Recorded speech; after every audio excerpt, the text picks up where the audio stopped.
Dai is a middle-aged man grappling with severe depression. He sees no hope or future in his life, leading him to a decision to end it. On a cold, rainy day, he and his lover, Sakin, walk together without an umbrella, eventually reaching a clearing by a raging river. The rain has made the river strong enough to sweep someone away, which is exactly what Dai was counting on. He and Sakin have grown weary of the world and plan to end it together by drowning in the river, thus fulfilling their promise to always be together. Before they jump, they tie their arms together as a symbol of their solidarity. However, just nowhere and hits them, despite being in the middle of the forest. Dai awakens in a cathedral, disoriented by his surroundings. He assumes this must be the afterlife. A woman named Annette introduces herself and explains that he has been summoned to this new world as its hero. She directs him to look out the window, where mythical creatures like dragons roam. This world needs him to restore the light. However, Dai is not pleased. His only wish was to leave Earth alongside Sakin, who isn't with him now. Feeling like he has broken his promise, he decides to try ending his soul again and ingests an entire bottle of pills.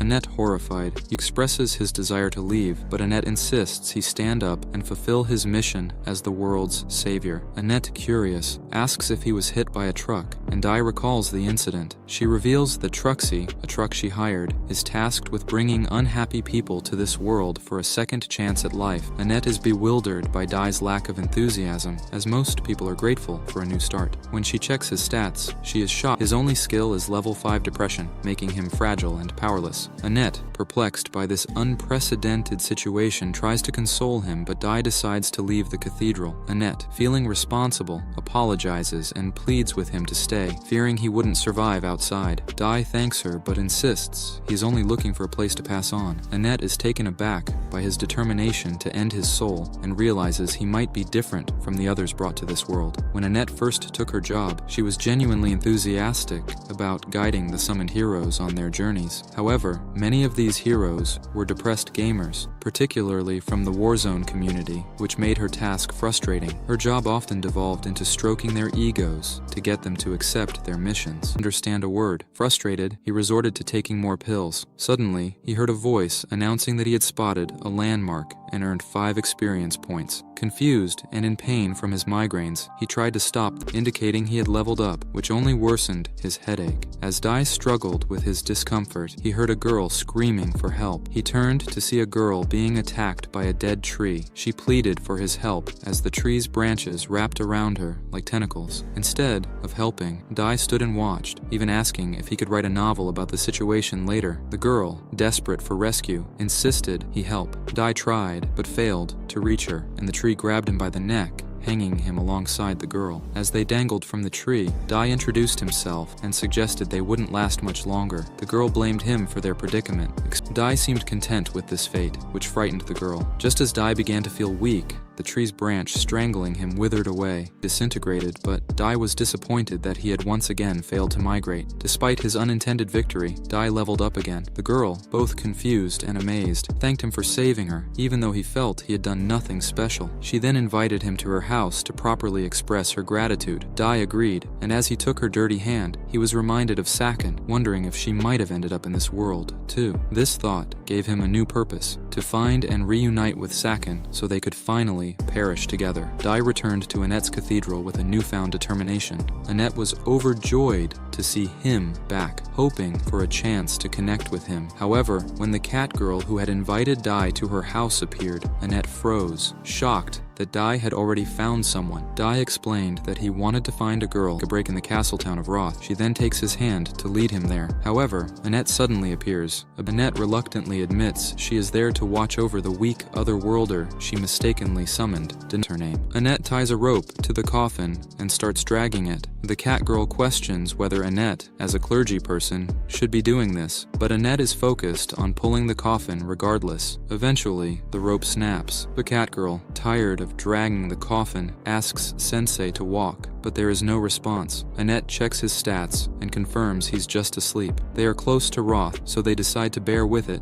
a bit longer. Inside the coffin, Sensei dreams of Sakin and vows to find her. When they arrive in Roth, Annette and Catgirl open the coffin. Sensei, convinced he's in another world, looks around. Annette suggests they visit the castle for an audience with the king, leaving the coffin in the middle of the road. At the castle, King Thomas and his daughter Charlotte welcome them. The king, noting their long journey, offers them rest in the castle chambers, but first asks to hear about Sensei's experience. Sensei mentions enjoying the coffin ride, which the king misinterprets as a threat. Annette quickly changes the subject, complimenting Charlotte's beauty. The king reveals that Charlotte is to be married soon and asks for advice on choosing between two suitors, the warrior Gomes and the wandering minstrel Adto. Due to increased monster activity from the demon lord's influence, the king seeks a successor to help protect the realm. However, Charlotte has not chosen a husband yet, so the king entrusts the decision to the newcomers. Sensei, finding this absurd, refuses to make such an important decision, criticizing the king's judgment. The king is shocked, and Sensei turns to leave while Annette and the Catgirl frantically try to apologize for his actions, but the king waves it off, saying he isn't one to hold a grudge. Interestingly, Charlotte seems to have taken an interest in Sensei. That night, while everyone else sleeps, Sensei gazes out the window. Annette, noticing he's awake,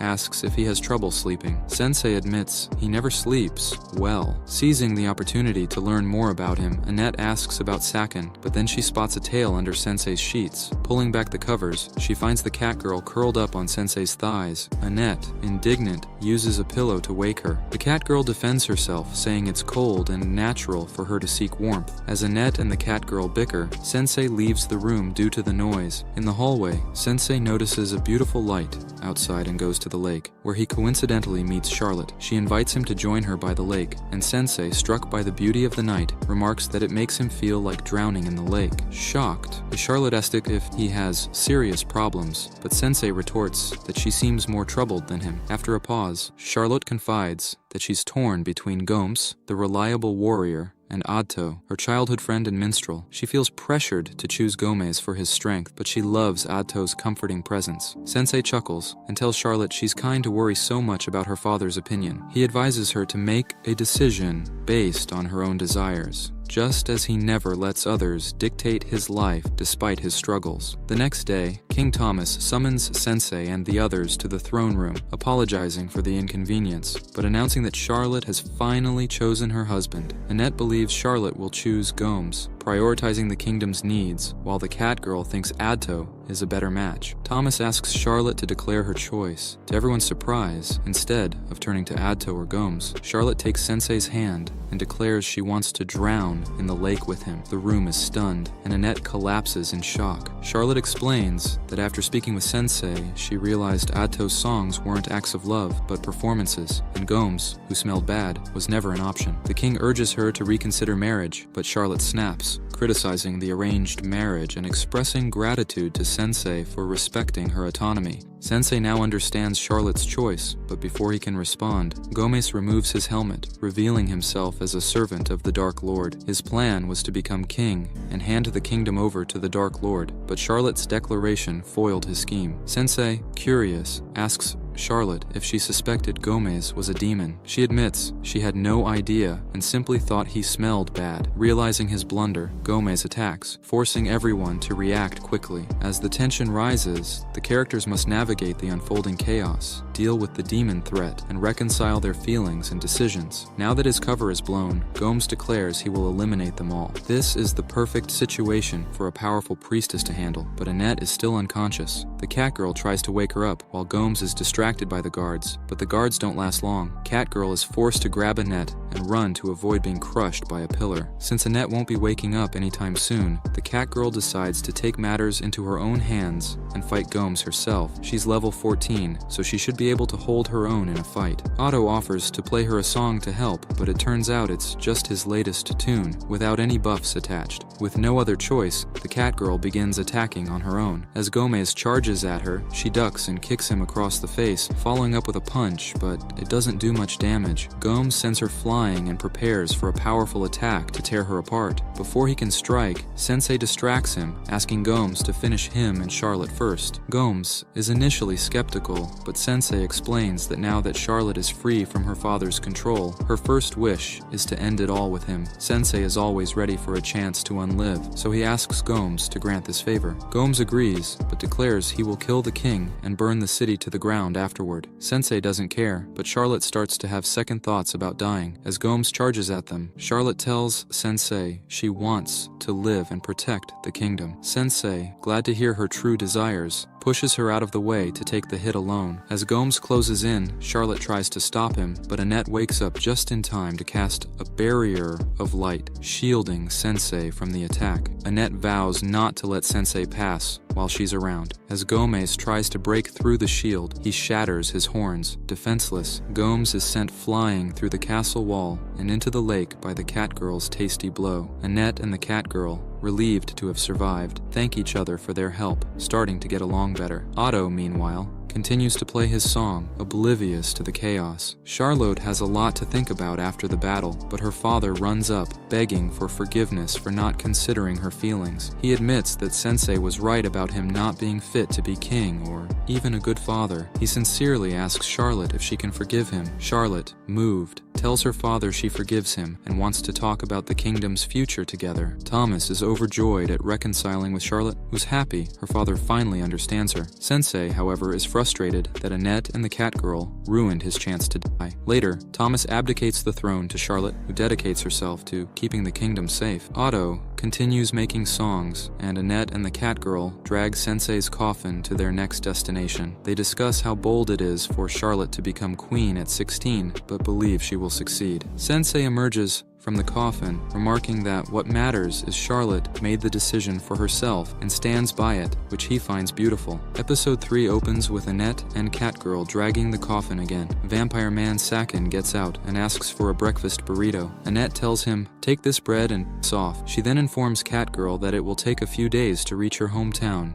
and requests that they travel to Vitan Temple first. Catgirl asks why. Annette explains that other worlders usually arrive at one of the 4 temples and then head to the Dark Lord's castle to fight him. However, Sakin isn't looking for the Dark Lord's castle, he's searching for his wife. Therefore, they must visit the other temples. Annette adds that she doesn't want Sensei to fight the Dark Lord because she's scared for his life. Catgirl teases her, calling her a shrimp. Catgirl then asks if Annette quit her job. Annette says she resigned and didn't leave her post. Just then, her familiar shows up and spits something out. It's her letter of resignation. Annette realizes she's in trouble because she didn't officially resign. Sakin tames Annette's familiar and names him Melos. As Annette prays not to get in trouble, a massive dragon jumps on them, making them cower. A stranger calls the dragon by its name, Ryuka, and chants some gibberish to it. The monster calms down. Just then, Sakin gets out of his coffin and asks if it's lunchtime yet. Dragon Girl spots him, notices he's an otherworlder, and says she's gonna delete him. Annette and Catgirl acknowledge her power and start dropping bricks. They notice a symbol that identifies Dragon Girl as the wrathful Dark Lord. They try protecting Sakin, but realize their bodies have frozen. Sensei confronts Dragon Girl and tells her to leave them alone and take him instead, stating he's ready to go anytime. Dragon Girl accepts his wish, then reveals her name as Waldelia. As she's about to end him, Sakin starts flirting, saying he feels her pain. She realizes her attacks are ineffective and that she is also falling for him, so she calls her dragon over to aid her escape. Later, the squad is found lying in Svitan Temple. A priestess named Isha helps heal them back to full health.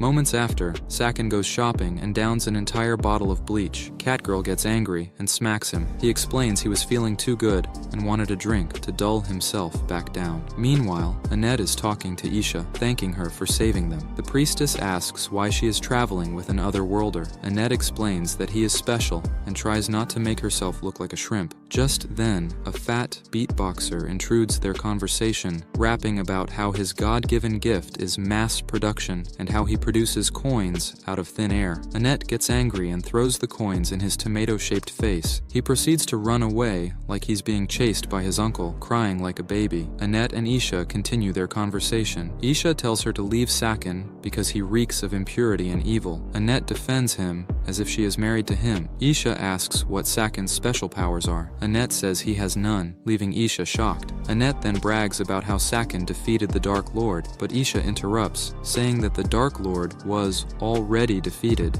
7 days ago. The scene shifts to Dragon Girl visiting her hometown, only to see from a distance that an otherworlder has conquered her castle and collected her father's soul. Back at the squad's base, Annette discusses with Catgirl that the real Dark Lord was vaporized 7 days ago. Catgirl realizes the coincidence that Sensei entered this world 7 days ago. They start making conspicuous theories. Meanwhile, Senpai Sakin tries to get some work done but can't. He says he has creator's block, and even though meeting Waldelia sparked his inner creativity, he can't seem to find the work ethic. Annette sees him being a miserable mope and asks to take him out shopping. They go out and Annette buys Sakin a set of shiny armor. Sakin feels oppressed, but that's exactly what turns him on, so he doesn't mind. As they leave him to nap in his armor, Isha passes by and tells him to stay away from her girlfriend. He responds that Annette is a free bird, unbound by any cage. She tells him to get lost. Just then, everyone hears a howling wolf. An otherworlder trots in on a giant white hellhound with the rest of his crew, including the fat rapper from earlier. The fatty introduces the blonde human to everyone as Suzuki. Suzuki tells the public that he baptized the Dark Lord and that they have nothing left to fear. Everyone rejoices at the sound of peace. But then Suzuki demands they worship him and bow down to him as their almighty, otherworldly leader. Fatboy notices Annette amongst the crowd and snitches to Suzuki about how she violated him. Suzuki walks up to her, calling her a bad girl, and pats her head. Then he says that he will make a real good girl out of her. Suzuki, with a commanding presence, approaches Annette and uses his power to make her fall to the ground, rendering her a slave to his will. Kotaro, an observer, admires Suzuki's skill, noting that the purer the target, the quicker they succumb. Tama, witnessing the scene, is shocked and enraged, demanding to know what happened to Annette. Kotaro explains that Suzuki's skill unconditionally turns anyone he pets into his slave, and Tama demands that the spell be dispelled immediately, and Suzuki intervenes, commanding Tama to calm down, asserting that no human or monster can resist his overpowered skill, Pet. Isha, a town leader, arrives and challenges Suzuki, declaring that the town of Vale will never surrender to him. The villagers rally behind her,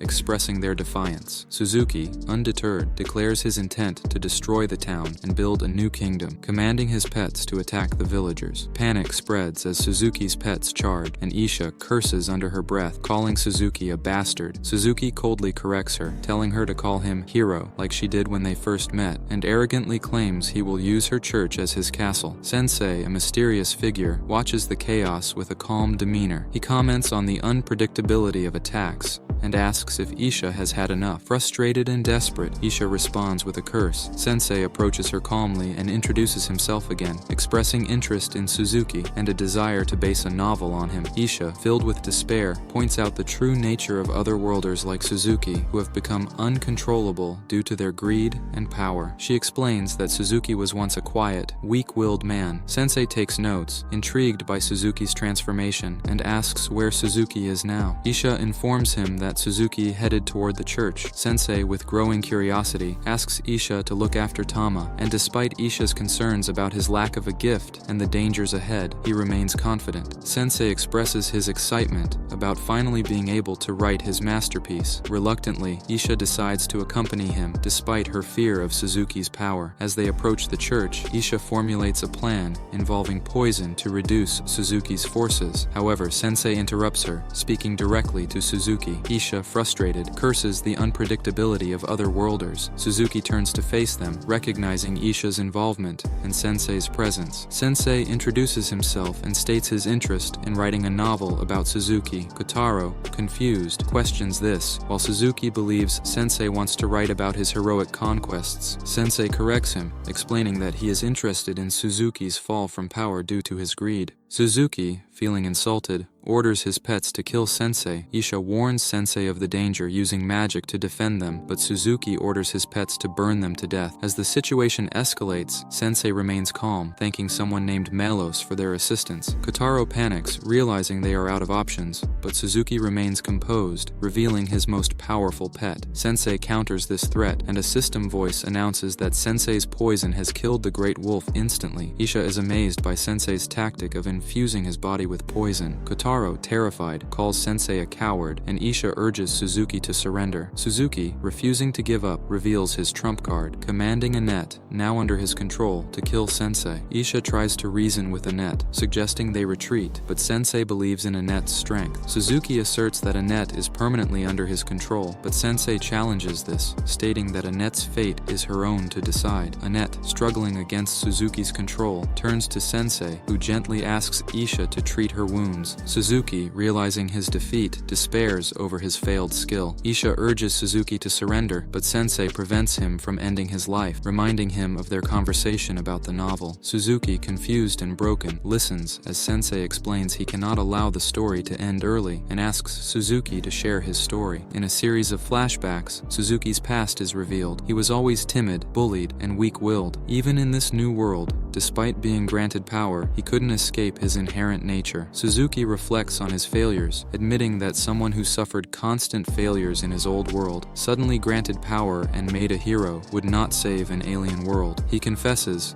that he could not even commit evil properly and remains a weak-willed nobody, regardless of the world he inhabits. Isha, witnessing his vulnerability, whispers his name softly. Sensei, satisfied with his narrative, concludes his story. He thanks Suzuki for the inspiration, acknowledging the story's completion, but lamenting that it cannot be called a masterpiece. Annette notices a magic circle for summoning an otherworlder, indicating that Suzuki has been sent back to his own world. Isha and Annette discover that Sensei now has a special skill, writing, storyteller, which likely activates against otherworlders. Sensei, reflecting on his failure to write a masterpiece, wonders if he will find another subject to excite his sensitivities. Isha, confused by Sensei's true nature, asks about Suzuki's fate in his own world. Sensei responds that Suzuki's story in his world is not over, and it is up to him whether it becomes a masterpiece. Isha agrees, realizing the story's potential continuation. In Suzuki's world, a shopkeeper reviews his resume, noting his dropout status,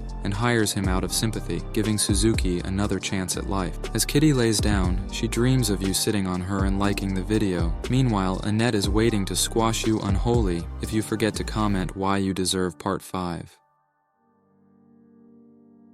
After Sensei and the others had left, Issa went to the headquarters of the church to report the recent events. Upon arrival, she noticed her colleague, Wolf, drinking away his sorrows. Issa was appalled that he was drinking so early in the day, but Wolf justified it by claiming his job was much more stressful than hers. While Issa dealt with people like herself, Wolf had to deal with dwarves, whom he found repugnant. Before Wolf could continue his tirade against dwarves, Ellen, another bishop, intervened. Ellen reprimanded Wolf for his racist remarks, especially since he was a bishop. Wolf half-heartedly apologized, but also insulted Ellen for being a goblin bishop in a position typically held by elves. Ellen was unfazed, and pointed out that Wolf was behaving worse than the dwarves he claimed to hate. This angered Wolf, who dared Ellen to handle dwarves all day and see if he remained non-prejudiced. Their argument was interrupted by Cardinal Miller, who instructed them to take their seats so the meeting could start. Miller apologized for the short notice, and began the meeting by noting the absence of someone. Before he could continue, a new bishop stumbled in. Miller introduced her as Ara, the new bishop of the Western Temple, replacing Annette. The bishops began their reports, starting with Ara, who reported nothing noteworthy in her region. Miller reminded her about the recent ascension of Princess Charlotte to the throne,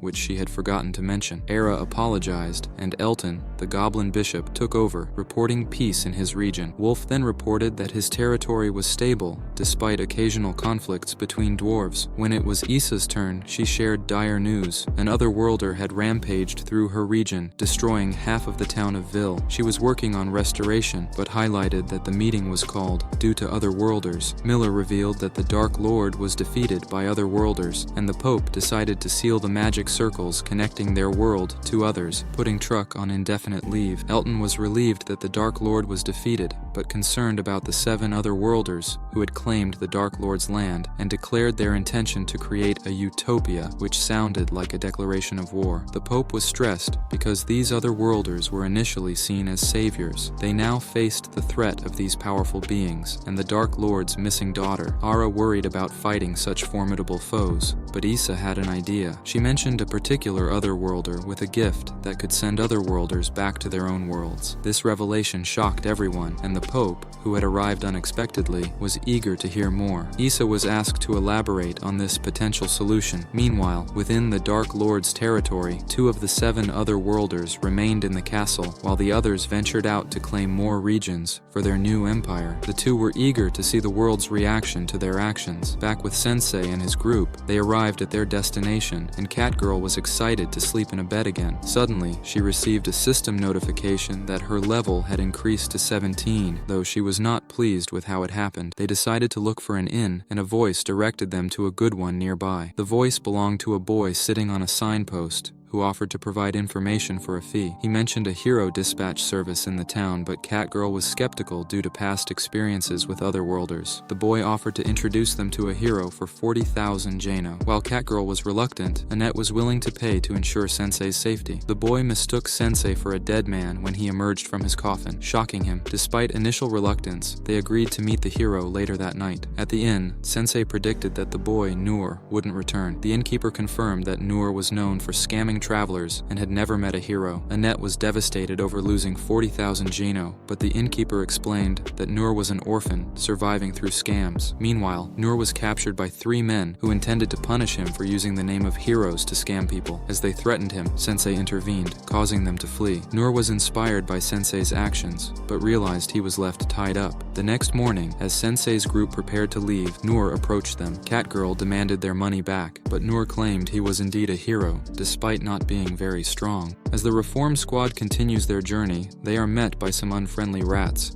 In the dungeon, Annette prays for divine intervention, but it's futile. Noor mentions that Tama has been taken to another cell, wondering if her actions led to their capture. He speculates she might have committed a serious crime, like stealing from royalty. Annette defends Tama, insisting she isn't a thief, while Dazai excitedly ponders the different finishing moves of this world. Noor suggests they try to escape, even without Tama, and picks the lock, though Annette disapproves of a warrior possessing such a skill, making Noor feel downcast. Dazai, upset that his dream of experiencing an elite finishing move is being dashed, makes enough noise for the guards to catch them. The guards bind them, thinking Dazai is strange for being happy about his potential ending. Later, the group is presented to the king. The minister, Briard, declares that they will be executed for their crimes. Annette and Noor are confused, and King Siberian accuses them of kidnapping his daughter, Matilda. Tama then enters, revealing she is the princess of this nation, and clarifies that she wasn't kidnapped, but was traveling to improve her martial arts. She asks Annette to confirm this, and although Annette starts acting formally, Tama reassures her that there's no need to be different. The king, however, refuses to release them unless Tama agrees to obey him and act like a royal, similar to her mother Lapama. Despite her reluctance, Tama agrees to ensure her friend's safety, telling them this is where their journey ends. After their release, Dazai and the others are seen eating in a tavern. Noor stuffs himself while Dazai laments missing out on his execution. Noor and Annette reflect on the revelation that Tama is a princess, with Annette worrying she might be executed for past rudeness. When a waitress named Fawn overhears their conversation about Princess Matilda, she introduces herself as a former lady-in-waiting to the princess. Dazai,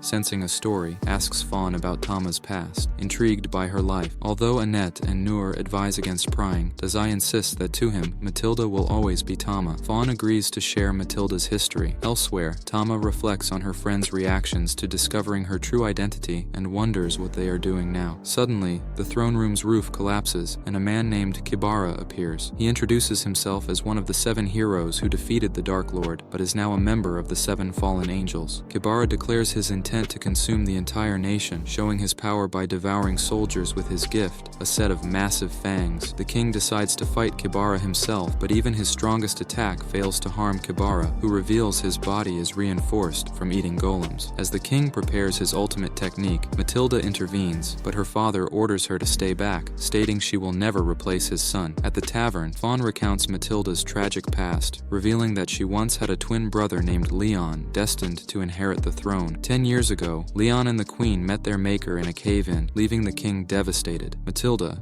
unable to see her father suffer, asked Fawn to cut her hair to look like Leon, vowing to take her brother's place. However, this only created a rift between them. Back at the castle, the king tries to protect Matilda, losing his right arm in the process. Kibara, after consuming the king's arm, mocks the king's inability to use his ultimate skill. Matilda, enraged, attacks Kibara but is quickly subdued by Briard, who escapes. Kibara is disappointed worried his meal got away and decides to toy with the king. In the tavern, Annette thanks Fawn for the story. Briard suddenly appears, carrying an unconscious Matilda. He explains that Kibara has taken over the royal capital and plans to devour the citizens. As they hear a blast from the castle, the citizens see Kibara, who declares himself the new king. Kibara announces he only wants to eat women and children, sparing the men for labor. A man protests, and Kibara devours him, deciding to eat everyone in defiance. The terrified citizens try to flee, but Kibara warns them that monsters are stationed throughout the town. Dazai is excited by this twist. Seeing Tama as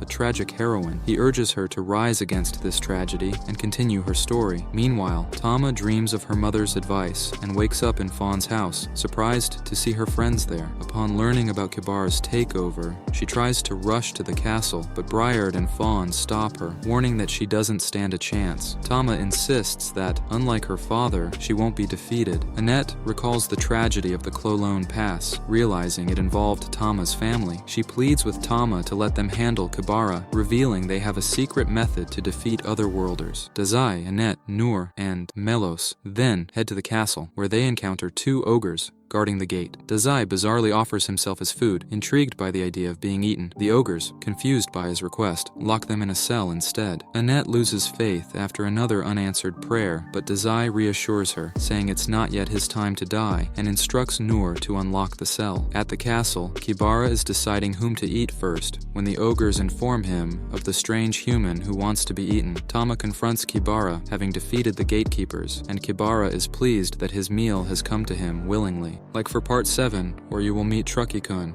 and comment who you think will meet their maker next.